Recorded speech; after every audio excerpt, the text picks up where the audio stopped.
शापित आयना। राजस्थान के एक छोटे से गांव में एक पुरानी हवेली थी जिसे लोग ठाकुर हवेली कहते थे। बरसों से वो हवेली वीरान पड़ी थी। गांव वाले कहते थे कि वहां कोई नहीं रहता क्योंकि वो हवेली शापित है। एक दिन शहर से एक पुरातत्वविद विक्रम रिसर्च के लिए उस हवेली में आया। उसे पुरानी वस्तुओं में खास दिलचस्पी थी। हवेली के अंदर उसने एक पुराना धूल से ढका आईना देखा, कांसे का बना हुआ, किनारों पर अजीब सी खुदाई थी। विक्रम ने वो आईना उठा लिया और उसे अपने कमरे में रख लिया। उसी रात विक्रम को एक अजीब सपना आया। एक औरत सफेद साड़ी में, बाल खुले हुए, आईने से बाहर निकलकर उसकी ओर बढ़ रही थी। विक्रम की नींद टूट गई, लेकिन आईने में वही औरत एक पल को दिखी और फिर गायब हो गई। अगले कुछ दिनों में अजीब घटनाएं होने लगी। आईने से खुद ब खुद फुसफुसाहटें आने लगी, कमरे में ठंडी हवा चलती और विक्रम को ऐसा लगने लगा कि कोई उसकी परछाई बन गया है।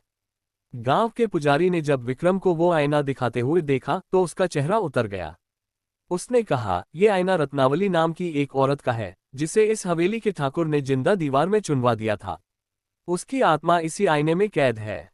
जो भी इस आईने को अपने पास रखता है, उसकी मौत रहस्यमयी होती है। विक्रम ने पुजारी की बातों को अंधविश्वास मानकर अनदेखा कर दिया। लेकिन उस रात विक्रम की चीखें हवेली के चारों ओर गूंज उठीं। अगली सुबह उसका शव आईने के सामने पड़ा मिला। चेहरे पर भयावह डर के भाव थे और आईने में रत्नावली की मुस्कुराती परछाई थी। गांव वालों ने फिर से हवेली को बंद कर दिया। लेकिन कहते हैं, अगर कोई उस हवेली के पास जाए तो आईने से आज भी वो औरत झांकती है, इंतजार में किसी नए शिकार के।